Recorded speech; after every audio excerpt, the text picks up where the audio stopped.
Hi everyone, welcome to news latest updates. ఇప్పుడే మనకి ఒక మెయిన్ ఇంపార్టెంట్ లేటెస్ట్ న్యూస్ అయితే రిలీజ్ అయింది. దీనికి సంబంధించిన పూర్తి వివరాలు మనం ఈ వీడియోలో క్లియర్గా తెలుసుకుందాం. ఇది ముఖ్యంగా కరెంట్కి సంబంధించి, ఇక ఆంధ్రప్రదేశ్ రాష్ట్రానికి సంబంధించి, గవర్నమెంట్కి సంబంధించి న్యూ స్కీమ్స్ ఏవైతే ఎప్పుడెప్పుడు ఇంప్లిమెంట్ చేయబోతున్నారనే అప్డేట్స్ మీ మొబైల్లో నోటిఫికేషన్గా పొందాలంటే మాత్రం వెంటనే న్యూస్ లేటెస్ట్ అప్డేట్ ఛానల్ని తప్పకుండా సబ్స్క్రైబ్ చేసుకుని రెగ్యులర్గా వాచ్ చేస్తుండండి ఫ్రెండ్స్.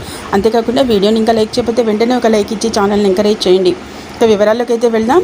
ఇక ఏపీ ప్రజలకైతే ఉచిత విద్యుత్ అయితే ఇవ్వబోతుంది గవర్నమెంట్. దీనికి సంబంధించి 200 యూనిట్ల వరకు అయితే ఫ్రీ కరెంట్ బిల్ అయితే పాస్ చేయబోతున్నారు. ఇక తెలంగాణ అధికారంలోకి రావడానికి ప్రధాన కారణం 6 గ్యారంటీలనే చెప్పాలి. ఇక అధికారంలోకి వచ్చిన తర్వాత కూడా 6 గ్యారంటీలపైనే ఎక్కువగా ఫోకస్ అనేది చేస్తున్నారు. దీనిలో భాగంగానే చాలా వరకు పథకాలని ప్రారంభించారు. ఇక దీనిలో ఎక్కువగా పాపులర్ అయిన పథకాలు ఫ్రీ బస్ ప్రయాణం, అలాగే ఉచిత విద్యుత్ పథకాలు అయితే ఉన్నాయి. అయితే ఏపీలో కూడా ఉచిత బస్ ప్రయాణం, ఉచిత విద్యుత్ పథకాలు కూడా టీడీపీ